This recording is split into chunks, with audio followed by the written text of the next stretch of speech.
Assalamualaikum warahmatullahi wabarakatuh. Alhamdulillah.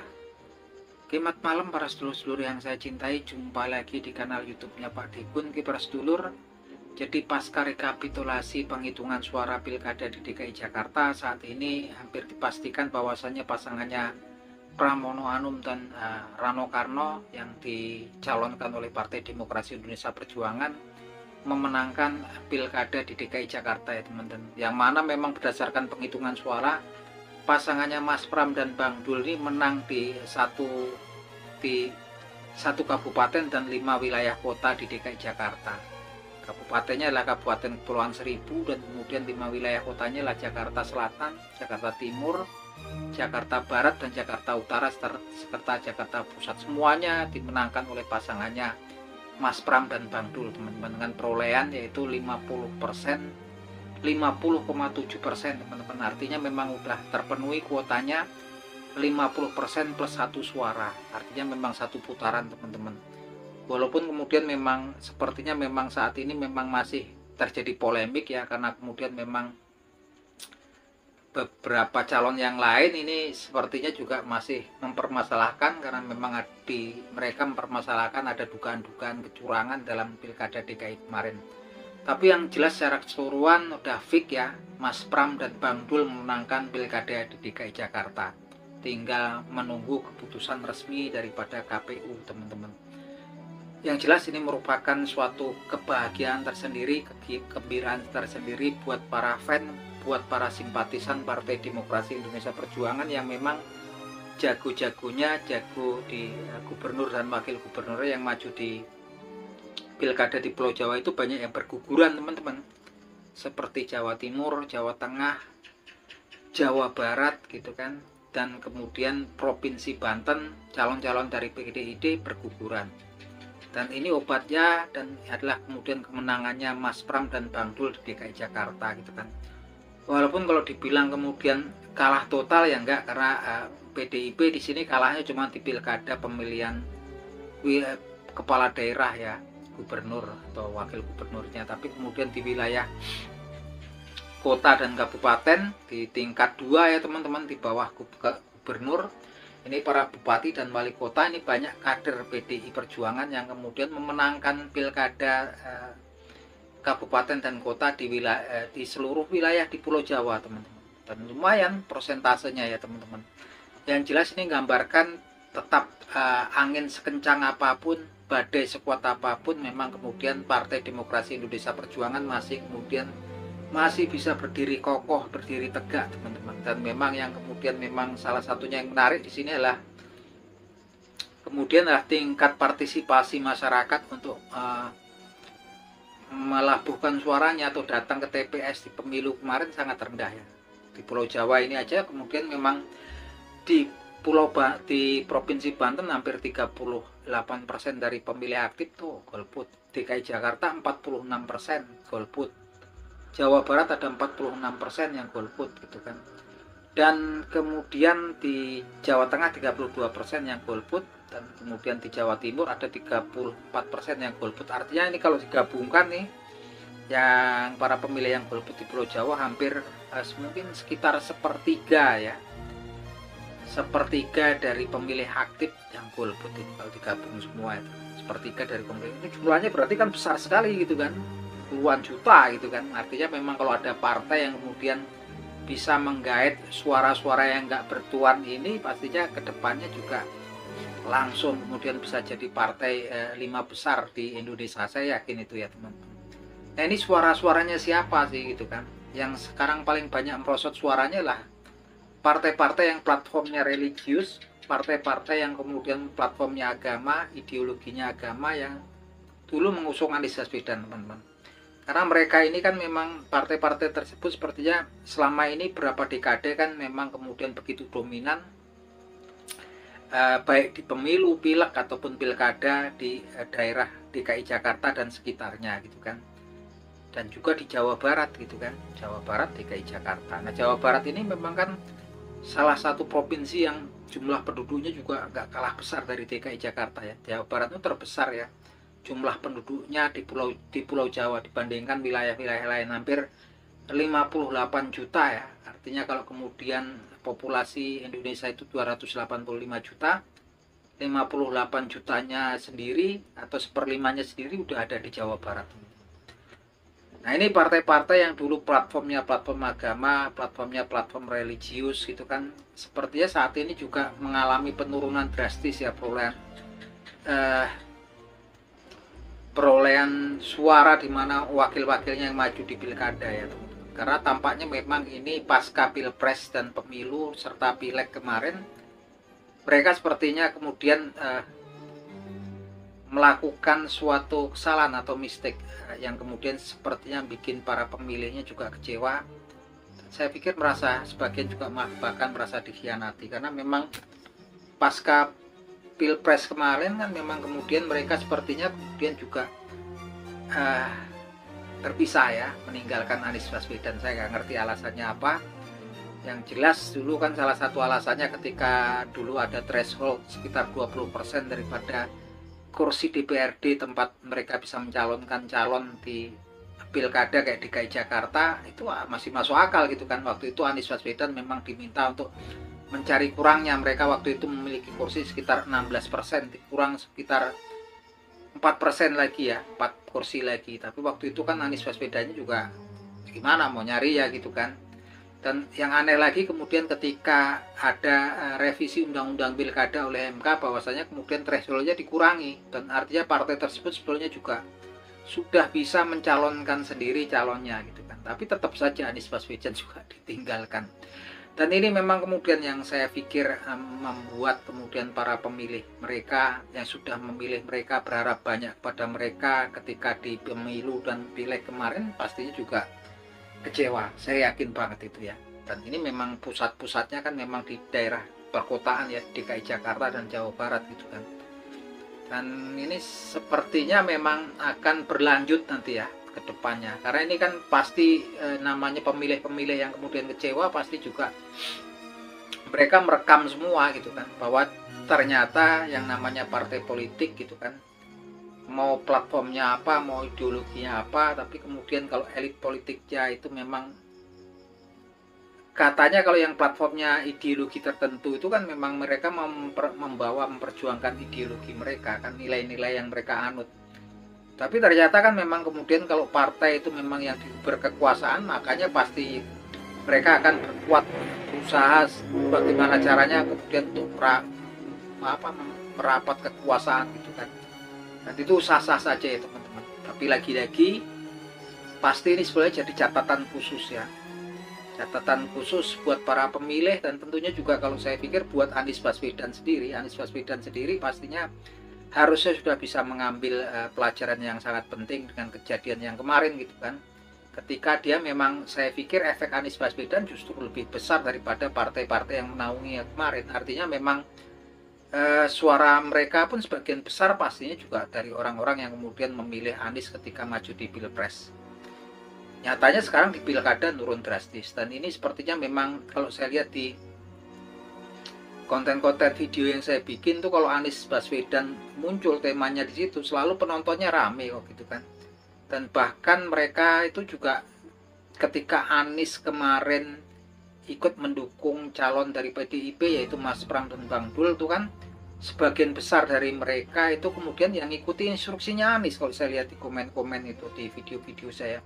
Tapi kemudian ada beberapa yang namanya juga masalah ideologi yang menyatakan kemudian nggak akan memilih gitu kan. Dan memang mereka menyatakan salah satunya nggak akan milih karena kompetitor mereka kan memang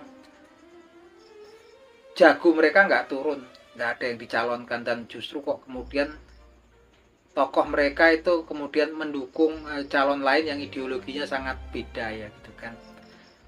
Ya Anies Baswedan kan dukung dari PDIP, ya wajar lah kalau kemudian sebagian simpatisannya yang kemudian sebetulnya juga nggak mengikuti Anies juga ada gitu kan. Dan ini yang kemungkinan besar mereka yang golput, dan jumlahnya memang besar gitu kan. Mereka menyebar di wilayah DKI Jakarta dan sekitarnya kayak di Depok, Bekasi, dan juga di beberapa wilayah di Jawa Barat gitu kan, di perkotaan biasanya gitu kan. Nah ini memang kemudian saya pikir ini sebuah fenomena yang luar biasa, artinya mereka ini suaranya besar banget ya. Makanya saya bilang tadi kalau di Banten itu ada sekitar 38% yang golput gitu kan. DKI 46%, Jawa Barat 38%, Jawa Tengah 32%, Jawa Timur 34%. Ini kalau digabung semua dibagi kemudian sepertinya nyaris hampir 1/5 dari pemilih aktif yang ada di Pulau Jawa. Artinya kalau nanti ada partai kecil, partai baru yang tentunya platformnya pas seperti yang mereka inginkan, karena mereka ini kan orang-orang yang memang udah nggak tertarik sama partai yang eksis saat ini ya. Kalau lihat gambaran daripada pilkada kemarin, keikutsertaan partisipasi daripada pemilih di pilkada, artinya mereka pastinya akan mencari wadah baru, mencari idola baru, mencari tokoh baru gitu kan. Dan ini pastinya nanti bisa dimanfaatkan oleh partai-partai baru atau mungkin partai-partai kecil yang saat ini memang suaranya juga masih kecil. Kalau kemudian memang bisa mengambil hati para pemilih yang memang saat ini seperti pasukan yang nggak memiliki tuan, ini kan jumlahnya besar sekali, karena saya pikir hampir 1/5 pemilih aktif, 1/4 atau 1/5 ya, mungkin sekitar 1/3, saya bilang itu 1/3 dari populasi pemilih aktif yang ada di Pulau Jawa ini, ya itu yang golput. Artinya mereka kan nanti 5 tahun lagi pasti akan ikut pemilu, pileg gitu kan, dan tentunya pilpres. Nah, artinya ketika mereka kemudian golput, artinya yang partai-partai sekarang ini nggak begitu banget diminati sama mereka gitu kan. Nah ini memang kesempatan emas, peluang yang sangat terbuka buat partai-partai yang baru, kemudian tentunya yang incarannya di Pulau Jawa, karena Pulau Jawa ini memang kemudian jumlah penduduknya yang terbesar di wilayah Indonesia ya, dibandingkan pulau-pulau lain yang ada di Indonesia, terpadat dan jumlahnya paling besar. Ini kesempatan besar gitu kan. Dan salah satunya tokoh yang potensial yang nggak bisa kemudian dinafikan lagi, nggak bisa kita tolak faktanya, Anies Baswedan gitu kan. Anies Baswedan ini suka nggak suka semakin hari semakin popularitasnya semakin naik ya gitu kan. Dan memang dia memposisikannya pas ya, kemudian saat ini nggak gabung sama partai manapun, nggak terafiliasi dengan organisasi apapun, dia udah terlepas dari atribut-atribut partai-partai ataupun organisasi-organisasi yang sepertinya memang kemudian platformnya adalah platform agama, kemudian ideologinya lebih ke agama, yang sebenarnya juga nggak pas kalau untuk partai politik, karena partai politik pastinya nanti pemilihnya kecewa, aspirasinya pemilihnya tentunya wah ini partainya pastinya loyal, amanah segala macam. Tapi nyatanya kan memang kemudian juga sebagian juga berpendapat bahwa saya nggak sesuai sama harapan yang mereka harapkan. Salah satunya kalau di DKI Jakarta kan para pemilih mereka itu terus suka nggak suka yang diharapin ya Anies Baswedan yang kemudian maju. Dan kemarin kan memang faktanya ketika kemudian Anies Baswedan punya kesempatan untuk dicalonkan, karena pertama kan alasannya memang kemudian suaranya 16%, kemudian kurang 4 kursi lagi, 16 kursi. Anies Baswedan suruh nyari, dan memang waktu itu sepertinya kesulitan kan. Artinya wajar mereka menolak gitu kan. Tapi kemudian ketika ada revisi undang-undang pilkada, artinya mereka mungkin untuk mencalonkan calonnya sendiri ya tetap aja ditinggal gitu kan. Dan nyebrangnya pasti ke arah merapat kekuasaan. Nah itu memang ciri khas daripada ideologi yang utama yang sebenarnya dari partai politik. Artinya sebetulnya nggak pas ya kalau platform agama sama politik itu sebetulnya pemilihnya gak ketemu, pastinya kesananya kecewa. Dan saya pikir faktanya jumlah mereka ini besar sekali, khususnya untuk daerah Jawa Barat dan DKI Jakarta serta wilayah Banten. Ini wilayah ini besar sekali ya. Kalau kemudian di Jawa Tengah saya nggak ngerti ini alasan analisisnya seperti apa. Kok kemudian mereka juga besar ya, hampir 32% Jawa Tengah, kemudian di Jawa Timur hampir 34%. Kalau yang sekitaran Jawa Barat kan udah ketara, Jawa Barat, DKI Jakarta.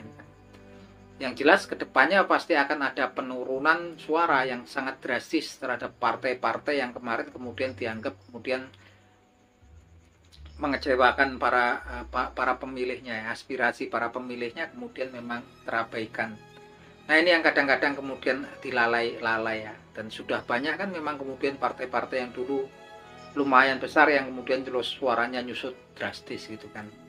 Yang jelas Anies Baswedan pun kesininya juga pastinya akan berpikir ulang, berpikir 1000 kali kemudian ketika diajak kemudian bergabung bekerja sama lagi dengan partai-partai tersebut kan gitu kan. pasti ini pembelajaran yang sangat membekas di hati dan pikirannya Anies Baswedan gitu kan.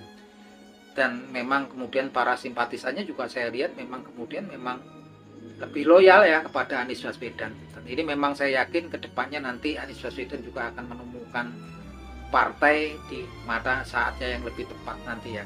Dan saat ini posisinya sudah tepat ketika kemudian dia bersahabat dengan Partai Demokrasi Indonesia Perjuangan. Partai Demokrasi Indonesia Perjuangan pun juga sudah tepat dikala saat ini juga kesepian, belum punya teman.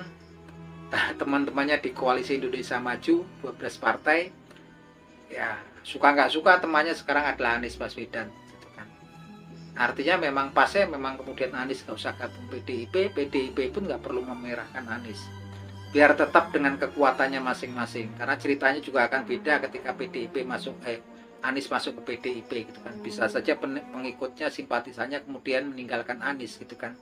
Karena orang-orang sekarang kan memang kemudian lebih logis ya cara berpikirnya. Artinya kalau kemudian Anies tetap berdiri dengan para pengikutnya, PDIP dengan simpatisannya gitu. Karena kalau Anies pun kemudian masuk ke PDIP juga kan banyak yang bilang belum tentu kemudian akar rumputnya PDIP itu semua senang bisa menerima Anies, yang justru akan kesananya akan merugikan Partai Demokrasi Indonesia Perjuangan sendiri gitu kan. Yang pas ya seperti ini, Anies dengan kelompoknya sendiri, PDIP dengan grupnya sendiri, dengan pengikutnya sendiri, tapi kemudian bekerja sama gitu kan.